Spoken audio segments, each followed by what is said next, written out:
Assalamualaikum warahmatullahi wabarakatuh. Selamat bertemu lagi di channel YouTube Yudi Guntara Official. Kali ini saya bertemu dengan Kang Wisnu dari Darah Biru. Saya ingin ngobrol-ngobrol masalah Persib Bandung sekarang. Ya, kita tahu sendiri bahwa Persib pernah back to back juara, dan saat ini pemain-pemain asingnya juga sudah hengkang dari Persib Bandung.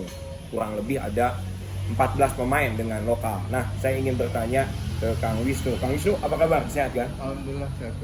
Darah Biru oke kan? Oke, Nah, alhamdulillah. harus dong. Amin. Ya nggak? Mudah-mudahan, amin. Mantap. Mudah-mudahan Maju ya. melejit. Amin, Ya. amin. Nah, biasanya Bu Toh kalau misalnya ngobrol masalah Persib Bandung itu menarik dengan apa, dengan media Darah Biru pasti tahu lah, semuanya tuh pasti tahu. Nah, saya pengen tahu justru bagaimana Kang Wisnu, menurut Kang Wisnu, Persib, pemain-pemain baru Persib untuk liga domestik dan nanti untuk Asia. Kita tahu sendiri bahwa Bobotoh dari zaman saya juga ya. Bobotoh itu ekspektasinya sangat tinggi kan? Tinggi, betul. Nah, menurut Kang Wisnu bagaimana? Ya, kalau menurut saya kemarin lihat komentar-komentarnya juga udah ada mulai yang variatif ya, Coach. Ya, variatif, betul. Jadi Ya. ada yang kayaknya si ini kurang oke, si ini bagus, Di Darah Biru sendiri kita ada riset gitu kan. Gimana tanggapan kamu soal pemain yang ini gitu. Iya. Cuman saya kasih pilihannya yang bagus-bagus semua sebetulnya gitu kan. Tapi kan ada kolom komentar ya. Di Iya. kolom komentar ada di situ variatif. Ya, oke. Ekspektasinya untuk Bobotoh pasti tinggi, Coach. Pasti tinggi ya. Tinggi. Cuman peluang untuk juara laginya kalau saya pribadi boleh bilang itu masih terbuka. Minimal 3 besar lah untuk juara lagi. Untuk juara lagi bisa, kalau enggak jelek-jeleknya 3 besar. Alasannya yang sangat tepat apa, Kang Wisnu? Kang Wisnu punya pemantapan bahwa Persib itu nanti kedepannya akan di 3 besar dan akan mungkin bisa meraih juara ketiga. Nah, itu tiga langsung, bukan back to back lagi ya. Hat-trick. Hat-trick, boleh dikatakan hat-trick. Gimana Hat-trick, itu tepatnya? Pertama karena nahkodanya tetap Boyan Hodak. Itu dia. Nahkodanya tetap Itu Boyan dia Hodak. Bobotoh. Kuncinya karena dari Boyan Hodak. Kita tahu Boyan Hodak masuk itu era transisi ya, Coach ya. Bismillah. Luis Milla hengkang, itu pemain pilihan Luis Milla. Betul. Memang pemain pilihan Luis Milla juga berkualitas, gitu kan.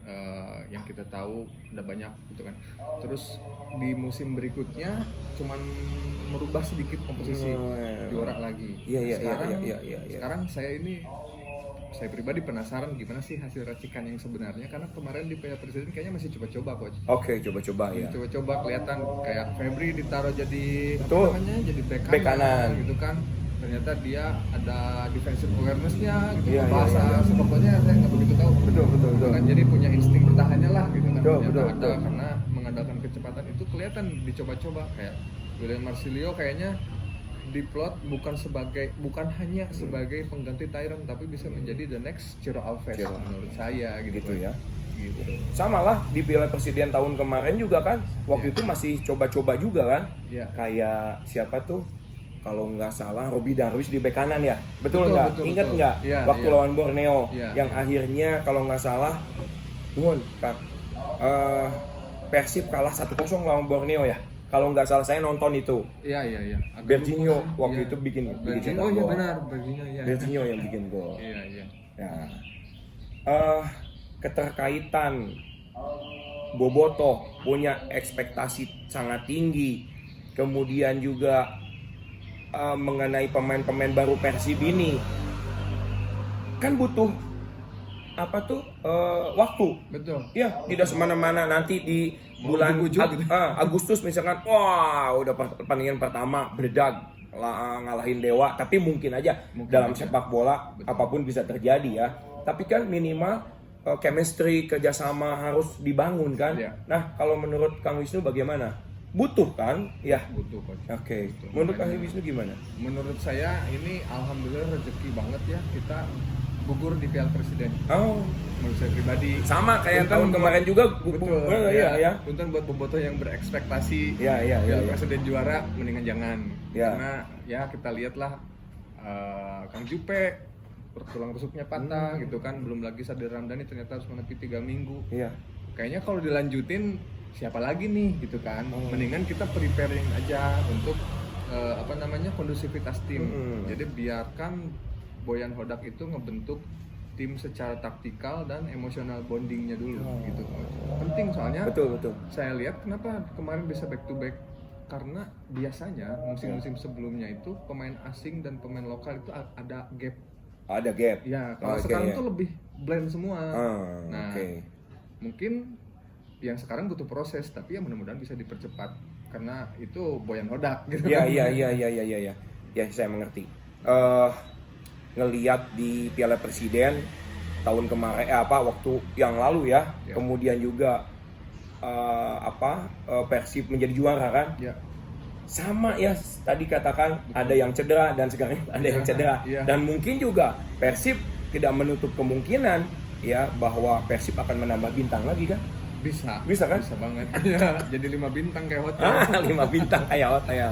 Ya, itu mungkin Bobotoh ya pembahasan atau ulasan dari seorang Kang Wisnu ya dari media Darah Biru bahwa betul tidak berekspektasi tinggi di Piala Presiden. Ya. Sudah ada pengalaman sebelumnya. Ya. Nah, itu Bobotoh mungkin untuk pencerahan, mudah-mudahan ini bisa bermanfaat. Amin. Dan Kang Wisnu, yang Kang Wisnu paling suka pemain siapa nih yang baru? Pemain yang baru. Siapa? Pasti ada lah. Kan kalau misalkan dulu kan, saya mah senang David da Silva. Enggak, saya mah senang Ciro Alves. Enggak, saya mah senang Nick gitu kan. Kalau Kang Wisnu sendiri, rekrutan baru ya Coach ya? Rekrutan baru, senang siapa? Rekrutan baru kalau asing. Kalau saya pribadi saya senang sama Luciano Goicoechea. Lucu ya. Argentina ya. Argentina ya. Yang sepupunya McAllister, saya kayaknya dia ini punya penyeimbang ya. Penyeimbang. Gitu. Karakternya ada gimana ya? Iya. Saya kurang paham kalau saya sepak bola, cuman kayaknya dia bisa jadi jembatan untuk bertahan dan menyerang. Iya. Gitu kan, itu penting. Iya. Kemarin kan kita kalah sama Dewa dan Malut itu diobrak-abrik di tengah. Betul. Gitu. Tapi ada sisi menariknya juga Kang Wisnu, bahwa rekrutan pemain-pemain Persib saat ini adalah dari Amerika Latin ya. Dominan Amerika Latin, Argentina dengan Brazil. Nah, kalau ngelihat di Piala Presiden ya, Persib gugur kan? Ya. Mungkin nggak dengan analisa yang sudah terjadi tidak lolos, Persib bisa ngambil lagi pemain-pemain yang baru kalau menurut Kang Wisnu? Ini kan bisa aja sih Coach ya, selama jendela transfer belum tutup. Ya.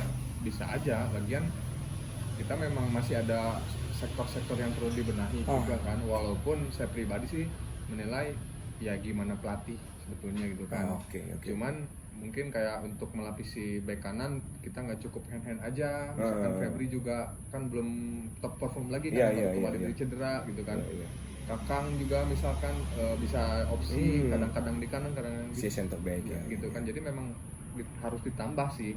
Belum lagi kita mengarungi 2 kompetisi yang penting, bukan cuma liga aja gitu kan. Ada Asia nih gitu kan. Jadi nggak cukup kayaknya, harus nambah 1-2 pemain lagi nih untuk amunisi. Betul ngelihatnya ke situ ya. Tapi Kang Wisnu setuju nggak kalau saya menyampaikan bahwa Persib sekarang bukan berarti tidak memikirkan kompetisi domestik, bukan ya? Betul. Tapi Persib lebih ingin berprestasi lagi di tingkat Asia. Saya setuju nggak ya? Saya setuju. Jadi berbarengan gitu sekarang ya dengan materi pemain. Betul. Boleh dikatakan ini adalah materi pemain pilihan Boyan Hodak ya. Ya tentunya kalau misalnya pilihan Boyan Hodak, berarti kalau gitu harus dua-duanya berjalan punya prestasi kalau menurut saya ya. Betul. Oke teman-teman, Bobotoh itu ya obrolan dengan Kang Wisnu dari Darah Biru. Sekali lagi mudah-mudahan bisa pencerahan buat Bobotoh. Nah, sekarang barangkali ada yang ditanyain sama saya. Jangan saya yang nanya aja. Tapi saya minum dulu ya. Ya boleh, silakan. Boleh. Saya mah kalau saya nih Ya. pertanyaannya seputar Coach Yudi aja ya. Ya, enggak. Karena nanti akan kita ulas lebih banyak nih. Iya, Saya iya. pengen denger cerita Ya. soal Coach Yudi waktu lawan AC Milan. Kayak gimana? Waktu AC Milan ya, lawan ada siapa nih pemain bintangnya gitu. gini, ada yang menariknya begini, Kang Wisnu. Pada saat lawan AC Milan, ya ceritanya itu bahwa Persib itu setelah juara Perserikatan waktu itu 93-94 dan main itu kita 94 di GBK. Ya. Oke. Kita sudah pawai waktu itu. Habis Sudah pawai. euforia juara dan lain sebagainya. Nah, 2 minggu setelah itu kita belum nggak ada latihan lagi kita. Ya, ya. Nggak ada latihan lagi, udah libur lah, udah oke lah. Jeda kompetisi. Kompetisi. Udah libur langsung. Tiba-tiba ada komunikasi dari PSSI ke Persib, ke sekretariat Persib bahwa tim Persib siap ya tanggal sekian, kalau nggak salah jaraknya seminggu atau kalau nggak salah 14 hari lah, 14 hari, 2 minggu 14 hari main dengan AC Milan. Hah? Main dengan AC Milan mana katanya gitu kan. Ya AC Milan ternyata pemain eta dream team cenah gitu. Oh gitu. Waduh, langsung tuh yang namanya Pak Indra Thohir, barudak. Ya, Kasubang sana kan, Kasubang langsung kan, Kasubang. Kita disiksa kan di Subang kan, latihan fisik. Kan nggak maksimal kan 2 minggu ya. Iya betul. Iya kan 2 minggu terus kemudian lawan AC Milan. Iya. Nah, di situ kita dengan kondisi seperti ya seadanya lah, artinya tadi setelah euforia kemudian kita tesnya di Subang gitu kan. Kemudian kita bermain di mana? Di GBK waktu itu ya. Lihat ya. Aduh, kita teh udah masih aman ya GBK. Oh, masih aman gitu kan. Kang jadi eleh sebelum bertanding mah henteu lah nya kan, penasaran kan pemain teh. Aduh, iya main jeung orang luar negeri. Sampai-sampai saya gini. Waktu itu kan pemain anu termahal di dunia teh pada saat itu teh kalau nggak salah teh Lentini kalau nggak salah. Nggak ada Ruud Gullit. Lentini ya.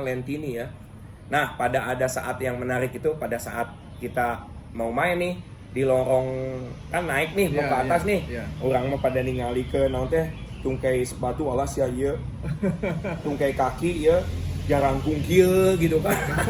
Udah ya geus pokoknya mah udah main lah gitu kan, main ya blam main 10 menit 15 menit kita udah bisa main sih sebetulnya gitu kan.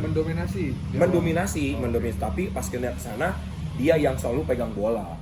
Saat itu pemain-pemainnya Sebastian Rossi gitu kan, penjaga gawangnya. Christian Panucci, bek kanannya.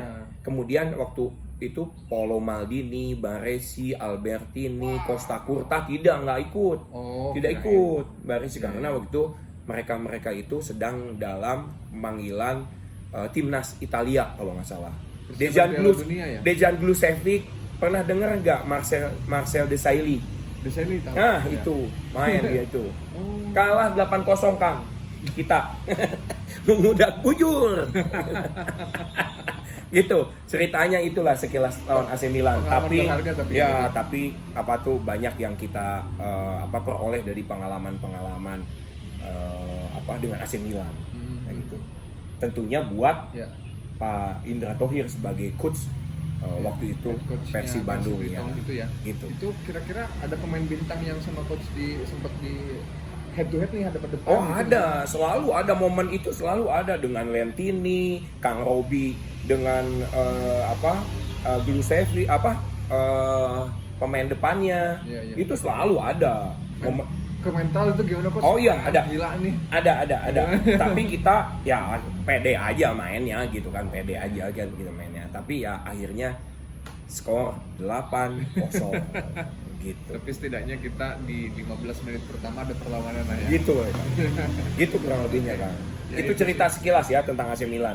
Gitu kan. Terus ini pertanyaan terakhir dari saya coach. Selebihnya mungkin nanti kita dibikin konten yang lebih menarik. Oh iya, betul. Tapi sebentar saya sedikit dulu. Pada saat lawan AC Milan itu saya sendiri karena saking bola selalu di pemain AC Milan ya, saya selalu nanya ke wasit, Sit, seberapa menit deh kamu tanya-tanya menit udah jalan main aja katanya. Dalam hati teh ada itu saya nanya menit teh apa coba, Kenapa? pengen cepat-cepat selesai, pengen cepat tuker kaos jersey. jersey. Ya. Ya, tapi alhamdulillah saya dapat nomor 5. Saya lupa nomor namanya siapa waktu itu. Pokoknya saya dapat lah gitu kok. Yang paling menarik itu Lentini dikejar-kejar sama pemain. Oh pengen ay urang boy yang jeung Lentini euy. Tuh pernah yang jeung Lentini euy gitu kan. Karena apa? Karena sekali lagi pada saat lawan AC Milan, Lentini waktu itu pemain termahal di dunia. Pemain termahal di dunia. Gitu, Kang. Iya. Saat itu saya masih 4 tahunan kayaknya. 4-5 tahunan kayaknya. Itu Siap, jadi belum begitu tahu, Siap. belum nonton gitu kan. Oke, iya. Cuman kemarin sempat riset di di internet. Ya. Coach Yudi ini pernah berhadapan sama Sintayong. Oh iya, Sintayong waktu Pengen denger cerita itu. final Singkat aja. singkat ya, final perempat final Champion Asia ya, penyisiannya waktu lawan Bangkok Bank, kemudian lawan Pasai City. Persib berarti ya? Persib. Bukan timnas Indonesia. Bukan. Oh, oke. Waktu itu kan juara 95 kan. Kita main antar klub kan. Ya. Lawan Bangkok Bank, sistemnya home and away. Pasai City home and away, kita menang di situ dan akhirnya perempat final ditunjuk Indonesia dan di Bandung. Ya, yang datang itu udah perempat final tuh udah pasti tim-tim yang klub-klub yang kuat kan. Betul. Kayak Perdi Kawasaki, Ilwal Chunma, Thai Farmers Bank. Thai Farmers Bank tuh pemain nasional Thailandnya luar biasa. Ilwal Chunma Korea itu ada Sintayong. Iya, itu. Ada Sintayong. Yang menariknya itu sih. Itu yang menariknya, ada Sintayong main di Stadion Siliwangi, main 2 kali 45 menit. Main 7 menit saya langsung cetak gol waktu itu. Wih, Langsung cetak gol pemain penjaga gawangnya pemain Rusia tingginya hampir 2 meter. Tuh, saya syuting dari jauh Pop waktu hujan. Agak licin kan. Iya. Bola bawah masuk. Setelah itu 1-1 4-1 sampai akhirnya 5-2. Yang satu lagi Asep Kustiana nendang penalti masuk 5-2, sama juga itu. Aduh, pengen cepet-cepet selesai, tukar kaos sama Sintayong. Itulah ceritanya, sekilas aja. Iya, sekilas. Oke, itu Ya, aja itu ya. pertanyaan dari saya. Nuhun pisan Kang Wisnu, darah biru semoga cepat melejit dan cepat maju. Amin. Terima kasih Bobotoh. Jangan lupa tapi Bobotoh kalau berkenan di subscribe, like dan komen. Nuhun Bobotoh, nuhun Kang Wisnu. Ya, sami-sami, Coach. Iya.